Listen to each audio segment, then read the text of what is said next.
7 dari Algojo pembela nasabah Alawi itu akan hadir semua. Bukan cuma 7, 17 atau 100, hadirkan semua kalau mau. Iya. Kok batal lagi diskusinya, Yai? Mereka yang nggak berani. Iya. Sekarang gagal total, gagal total. Ini ada jongos kayaknya ya.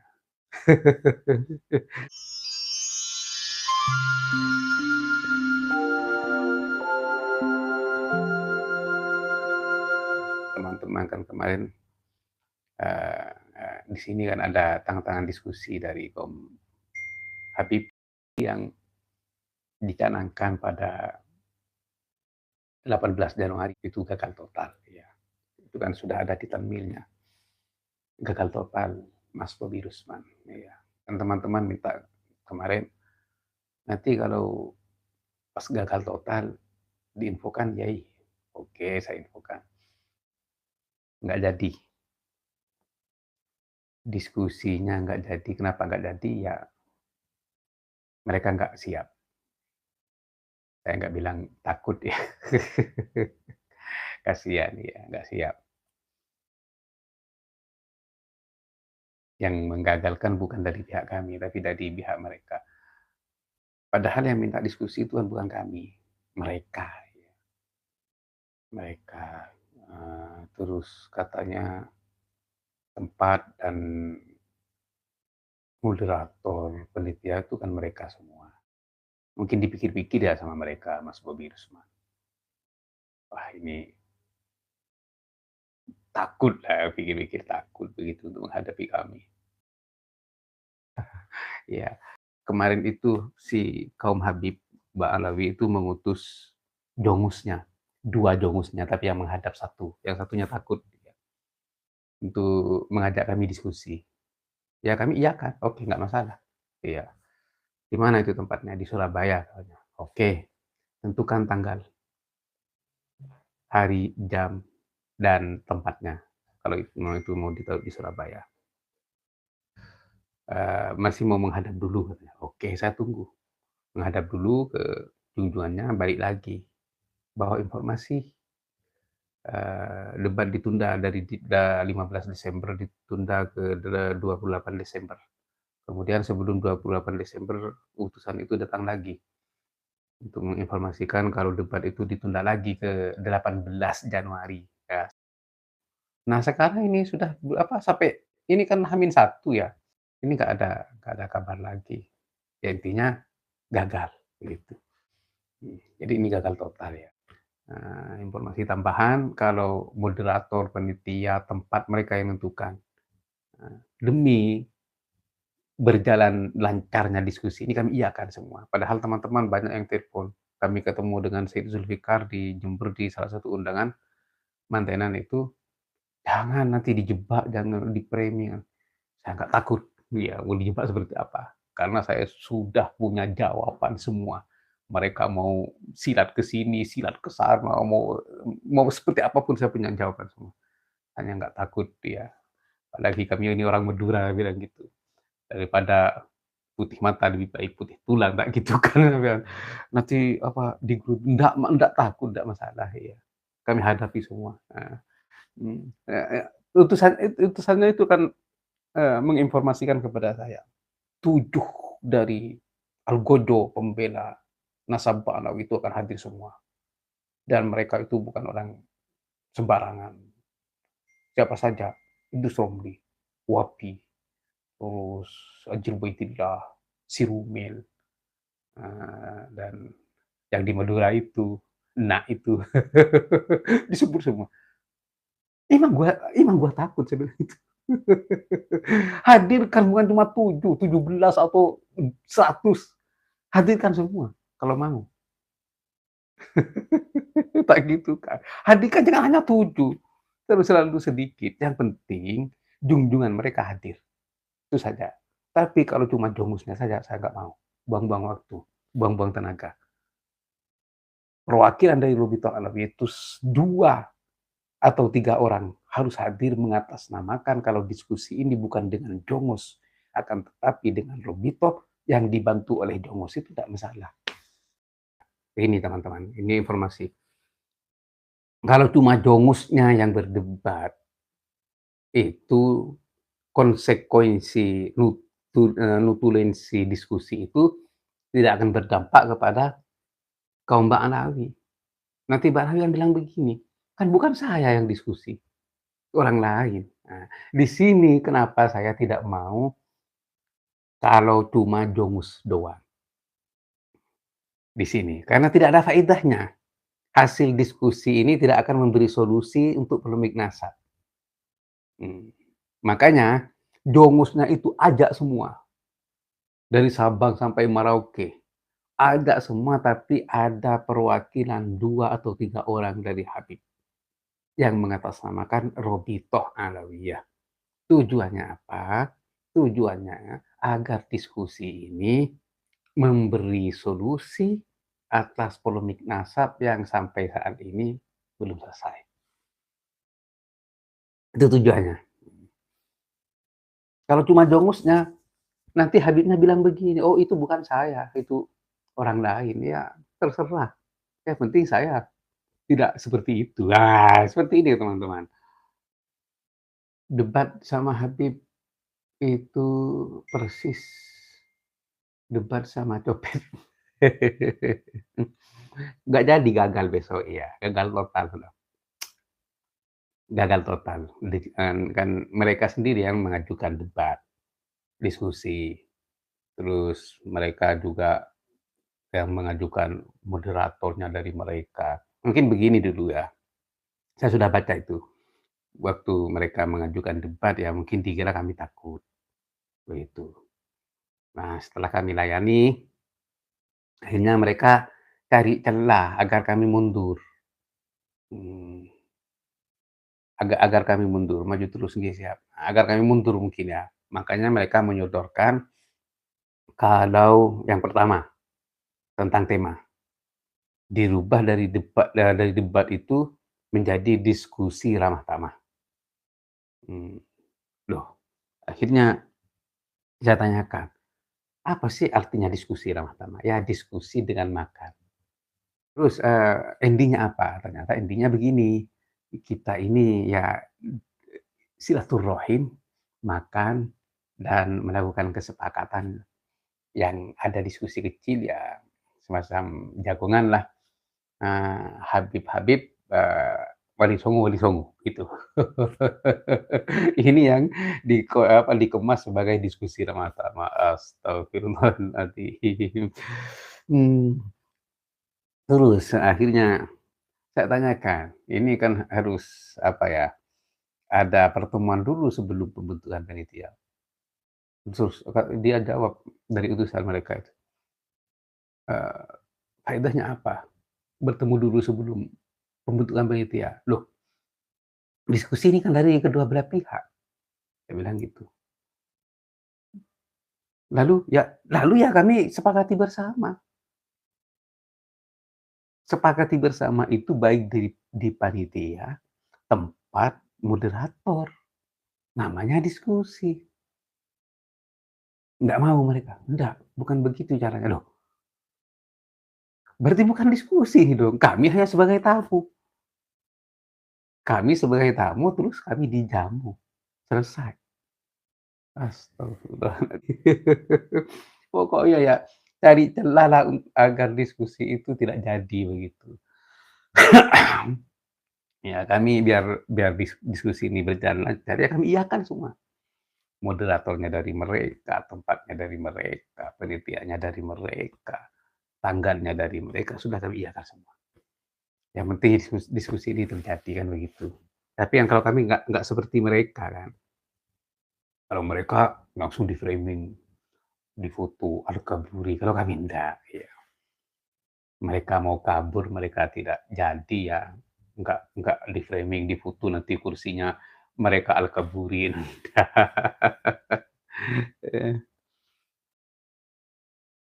aneh, ratusan habib yang muncul di panggung-panggung, tapi nggak satu pun yang maju debat. Takut. Nggak akan berani lagi. Udah merasa ketahuan palsu. Iya memang. Iya, memang. Saya 2003 ikut LBY, Yai. 2003 alhamdulillah ikutin polemik ini. 2023 nih. Dan baca lagi buku Auratnya, ternyata benar ada sanad yang dibelokkan. Iya memang, karena merasa cucu Nabi, seenaknya membelokkan sejarah, membelokkan nasab, mengeklaim sana, mengeklaim sini, karena merasa dirinya cucu Nabi. Nah, kalau ditegur ini kok membelokkan sanad, saya ini cucu Nabi kan begitu. Saya ini cucu Nabi, sanad ilmu semua itu dari Nabi, jadi langsung dari Nabi. Itu mereka itu. Makanya seenaknya ya. Mereka itu cara mem-brand kelompoknya, klannya, bahkan julukannya ini ya, cari brand yang memang wow. Nah, kenapa Ba'alwi? Ya, karena Al-Alawiyyin itu sebenarnya julukan dari anak cucu Sayyidina Ali. Sini teman-teman. Oleh karena itu didatangkanlah nama Alwi dalam susunan nasab mereka agar kemudian mereka bisa menjuluki klannya itu sebagai Bani Alwi atau disingkat dengan Bani Alawi. Begitu. Brand-brand seperti ini, semacam ini nih yang mereka cari. Bahkan saya menemukan nasihat dari Maimun Al-Qaddah kepada anak cucunya, beri nama putra-putri kalian itu dengan nama putra-putri Ahlul Bait atau Dzurriyyah, seperti itu. Kenapa? Karena nanti kalau kita kalau mau mengeklaim itu mudah, begitu. Jadi yang saya teliti Alawi bin Ubaidillah, Alawi itu yang fiktif. Ini nama ini dihadirkan memang untuk apa ya? Karena nasabnya Bani Alawi ini atau Habib ini ya sudah berubah 3 kali. Itu ditulis di kitab itu ya ada nanti. Sudah berubah 3 kali ini ya. Jadi dulu nggak ada Alawinya. Kemudian Alawi itu dihadirkan memang untuk dijadikan brand klan mereka agar apa ya, agar mirip sehingga bisa manusia itu apa ya, eee, mengaburkan pikiran orang kalau ini adalah anak cucu dari Sayyidina Ali. Dan ini menggeser ketenaran Al-Alawiyyin yang anak cucu Sayyidina Ali yang asli, begitu. Itu teman-teman. Ini cara cara licik mereka menurut saya ya. Hmm. Sesama muslim jangan bertengkar, Kak. Oh iya, jangan bertengkar, tapi kalau agama mau dirusak dan akidah mau dirubah, mau dibelintir, apa kita diam? Jangan diam. Kasihan umat ini. Bertengkar tidak boleh, tapi membela agama dan akidah itu harus wajib. Siapa yang mau merusak akidah? Jenengan nggak update ya, ketika si Fakih Muqaddam mengeklaim bahwa menerima wahyu dari Allah Subhanahu wa Ta'ala dan mengeklaim bahwa alam semesta ini diatur oleh si Fakih Muqaddam, apakah itu tidak merusak akidah? Ayo dijawab.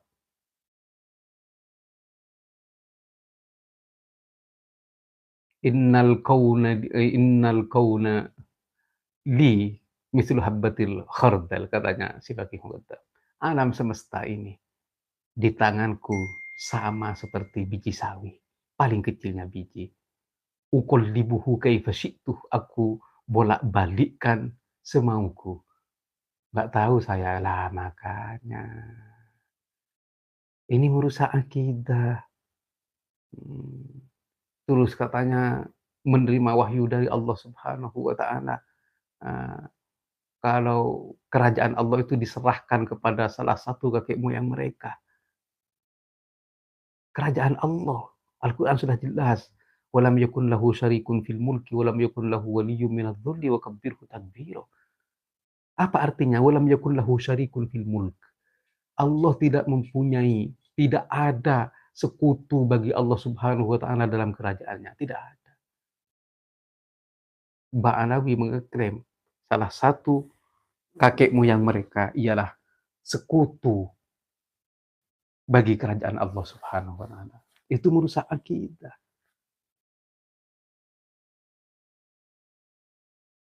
Jin ifrit itu merusak akidah. Nah, terus ada yang terbaru ini yang saya baru posting ya, saya baru angkat di itu, barang siapa yang menghafal putra-putranya Abdullah Al-Haddad dakhalal jannah. Jadi, orang yang menghafal putra-putranya Abdullah Al-Haddad katanya masuk surga. Kalau ini disalahpahami nanti, fatal. Nggak usah sholat sudah, nggak usah puasa, hanya menghafal anak-anaknya Abdullah Al-Haddad itu sudah masuk surga. Penyederhanaan di dalam ibadah dan pengabdian kepada Allah Subhanahu wa taala. Apakah ini tidak akan berdampak kerusakan? Terus kita diam.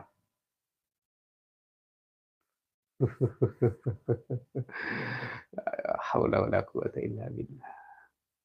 Coba lihat di apa, video terbaru ini, simak itu. Saya ambil suaranya yang dari Habib itu, bahwa siapa yang menghafal anak-anaknya, putra-putranya Abdul Ahad dakhalal jannah katanya. Baginda Nabi tidak pernah bersabda seperti itu, siapa yang menghafal putra-putriku dakhalal jannah, tidak. Sayyidina Ali pun juga tidak pernah berkata, siapa yang menghafal putra-putriku masuk surga, tidak. Sayyidina Hasan, Sayyidina Husin juga tidak pernah berkata seperti itu. Dan keturunannya juga yang di Mekah, Sayyid-Sayyid itu tidak ada yang berkata seperti itu. Siapa yang menghafal putra-putriku dakhalal jannah, tidak ada. Tidak takut kepada Allah Subhanahu wa taala. Ini mau dibiarkan. Jadi apa nanti umat ini? Terus nyuruh nyemek payudara di jalan. Nyemek payudara di jalan. Wa hikmatuhu annahu yukhriju syahwataz zina. Nyemek payudara di jalan itu hikmahnya. Ini perbuatan maksiat loh, kok bisa disebut hikmah? Hikmatnya itu annahu sesungguhnya nyemek-nyemek itu ya, payudara di jalan, yukhriju syahwataz zina, mengeluarkan syahwatnya zina. La haula wala quwata illa billah. Allah perintah jangan, dekati zina, iya, wala taqrabuz zina, innahu kana fahisyah. Zina itu adalah melakukan, sebuah merupakan perbuatan yang buruk, kan begitu. Ini kok malah dianjurkan dan disebut hikmah. Itu konten terbaru kan tentang apa ya, yang menghafal, barang siapa yang menghafal anak-anak atau putra-putranya Abdullah Al-Haddad dakhalal jannah katanya. Ini kalau tidak diluruskan kan bahaya. Ini konten terbaru, coba ditonton ini. Jadi mereka itu bukan cuma bergerak dalam pemalsuan nasab, bukan. Pemalsuan akidah, pemalsuan agama, pemalsuan, keutamaan, pokoknya semua. Makanya kami harus bergerak untuk meluruskan itu. Agar umat ini tidak terperdaya dan tidak tertipu. Jika baginda Nabi tidak pernah dan tidak akan pernah melakukan pencaplokan surga untuk keluarganya, kenapa sih mereka ini melampaui batas mencaplok surga untuk keluarganya dan kibin-kibinnya dan jongus-jongusnya? Apa tidak malu dengan baginda Nabi? Tidak takut dengan Allah Subhanahu wa taala? Nuwun sewu Yai, apakah di balik Ba'alawi itu Syiah atau Bani Israil? Iya, iya. Mereka itu kan hasil kamuflase kan, kamuflase dari Khawarij Sabaiyah, Khawarij Batiniyah, terus kemudian Ba'alawiyah ini ya, berkamuflase. Nah, begitu sudah saya kemarin jelaskan secara gamblang di komen TikTok-nya, kalau nggak salah kayak gitu ya, tentang kamuflase dari Sabaiyah, Abdullah bin Saba, Yaman, terus, kemudian menjadi Khawarij, eee, berpecah menjadi Khawarij dan berkamuflase lagi menjadi Batiniyah yang bertopengkan Sufi, terus akhirnya sisanya menjadi Ba'alawi, begitu. Kalaupun tidak pernah terjadi debat, kiai dari pribumi tetap bergerak. Oh iya, terus terus ya. Diskusi apa, Kak? Diskusi nasab dengan kaum Habib, tapi nggak berani digagalkan, iya. Makanya bisa dipastikan gagal. Tempatnya di Surabaya. Katanya di salah satu kampus, tapi belum ditentukan dulu, ya. Sekarang gagal, gitu. Kok batal lagi diskusinya, Yai? Mereka yang nggak berani. Iya. Ini bisa dipastikan gagal total ya, nggak tahu kalau nanti mereka mau ngajak lagi, nggak tahu. Iya, sekarang gagal total ya, gagal total. Saran jangan membicarakan tentang nasab, jangan bicara tentang nasab. Nasab ini sekarang yang disalahgunakan.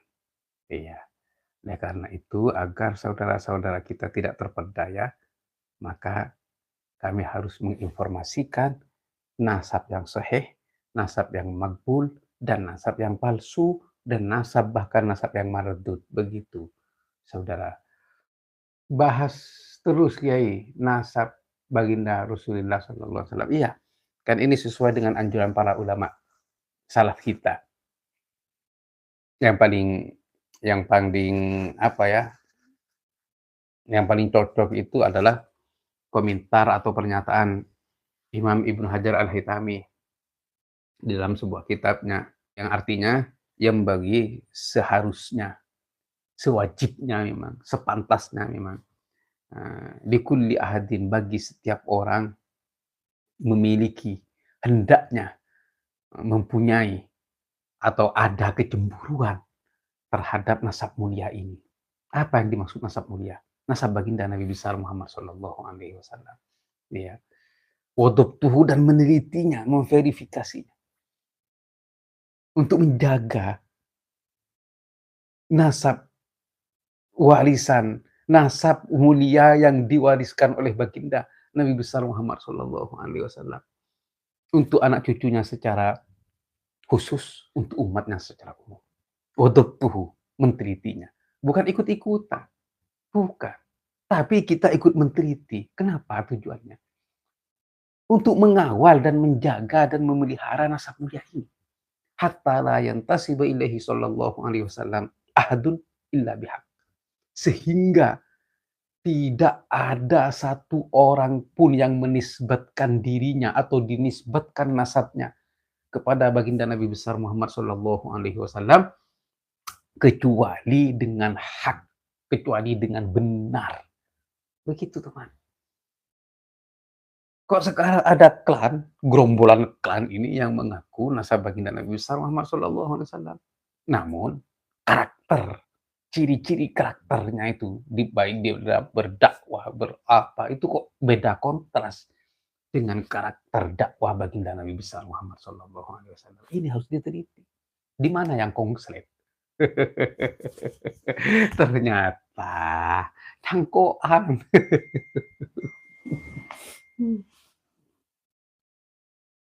Nasab Habib gelap gulita. Ya iyalah. Nasab yang diisbat hanya berdasarkan asumsi, yaitu ya nasabnya Ba'alawi, nasab Habib. Oleh karena itu, jongus-jongusnya setiap membela junjungannya Habib itu, baik dari nasab maupun hurufatnya, ya kaidah yang dipakai ialah husnudzon. Itu saja. Mereka takut diskusi karena nggak punya data dalil. Iya, iya. Kan sudah kami angkat itu. Pertama kali yang mengisbat nasab kaum Ba'alawi itu ialah Syekh Ali bin Abi Bakar As-Sakron dalam kitabnya Al-Burqu Al-Musyiko. Itu pertama kali.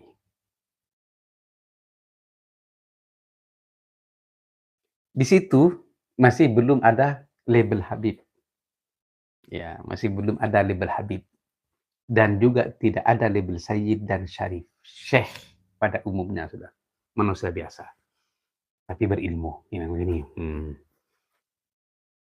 Beda kalau Syed Muhammad itu ya, di dalam kitabnya pasti ada dijuluki As-Sayyid Muhammad bin Alawi Al-Maliki Al-Hanafi. Kalau ini nggak ada, masih Syekh, ya. Terus, sebenarnya nggak usah kemana-mana. Pertama kali Adi As-Sakron mengeklaim klannya itu, tanjakan nasabnya bersambung kepada baginda Nabi besar Muhammad SAW melalui jalur Sayyid Ahmad bin Isa Al-Abah atau An-Nafat. Itu berdasarkan apa? Berdasarkan syairnya Baku Syair. Iya. Tobi walidihil maimun Ubaid. Nah, di sini ini Ubaid kemudian disarahi, diambil dari syair itu nama Ubaid itu. Ubaid. Ubaid Al-Maimun, kan begitu. Akhirnya disarahi oleh Syekh Ali bin Abi Bakar As-Sakran itu, bahwa Ubaid ini nama panjangnya adalah Ubaidillah, dan kemudian Ubaidillah ini merupakan tasghiran dari nama Abdullah yang ada dalam kitab Al-Janati. Nah, dari mana Syekh Ali bin Abi Bakar As-Sakran itu mengasumsikan bahwa Ubaid itu sebagai Ubaidillah kepanjangannya, kemudian Ubaidillah itu merupakan tafsiran dari Abdullah, dari mana itu? Ditanyakan sampai sekarang nggak ada sumbernya, nggak ada dalil dan hujahnya, nggak ada. Mereka kalau mengarang bebas, paling jago betul. Iya.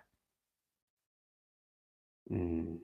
Jadi ubed yang ada di syair itu diasumsikan sebagai Abdullah yang ditulis oleh Al-Janadi dalam kitab tarikhnya atau kitab sejarahnya. Jadi kalau debat nasab dengan Mbak Alawi itu sekarang, ya mudah. Nggak usah kemana-mana, ya. Nggak usah kemana-mana. Ya kitab Al-Burq Al-Musiku itu saja. Sudah di situ, sudah. Sumber petaka pengeklaman nasab itu ya di situ pertama kalinya. Tanpa sumber yang valid dan dalil yang pasti. Di situ, ya benar katanya teman ini, mereka kalau ngaku-ngaku ya bebas, kalau yang lain tidak boleh. Begitu. Apakah Yai pernah berkomunikasi langsung dengan syekh-syekh Arab Yaman membahas isu nasab? Kalau komunikasi langsung belum, ini. Tapi kalau, apa ya, melalui seseorang ya, sudah. Bahkan, alhamdulillah ya, bukan sombong atau bukan pamer. Kami ini dianggap mu'arrikh sama ulama-ulama Yaman, ahli sejarah. Karena banyak mengetahui tentang informasi sejarah, eee, sejarah-sejarah, Islam. Mulai, pasca wafatnya baginda, terus perjalanan Khawarij, terus, gerakan Sabaiyah, Batiniyah, itu saya banyak mengetahui. Mungkin video-video kami sudah nyampe ke sana. Ada dari salah satu penduduk Yaman yang bukan Ba'alawi yang di sini, yang selalu menginformasikan dan mengirim, video-video konten YouTube kami kepada ulama-ulama Yaman, begitu. Terus kami yang ada sih yang komunikasi langsung dengan salah satu, eee keturunan Bawazir yang ada di Ahsa. Ahsa itu Arab Saudi, tapi bukan Mekah, tapi Arab Saudi. Itu komunikasi langsung ada dulu, nggih. Ini ada jongos kayaknya ya, minta dalil terus, pendapat ulama diabaikan.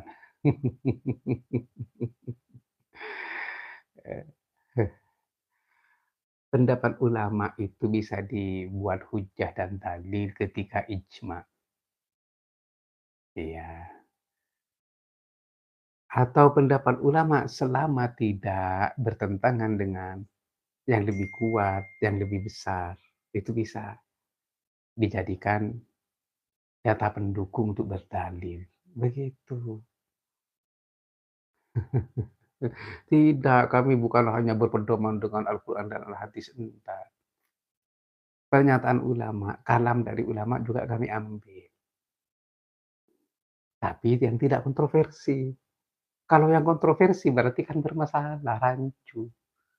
Makanya di dalam Al-Quran dipastikan oleh Allah Subhanahu wa taala, "Fa'ammal ladzina fi qulubihim zaygun fayattabi'una ma tasyabaha minhu ibtigha'al fitnah wa ibtigha'a ta'wilih." Wa ma ya'lamu ta'wilahu illallah.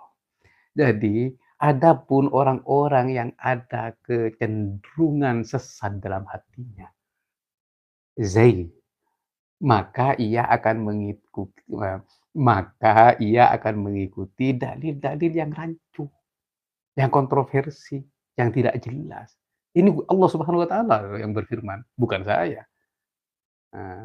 Fayattabi'una ma tasyabaha minhu ibtigha'a fayattabi'una ma tasyabaha minhu ibtigha'al fitnah wa ibtigha'a ta'wilih.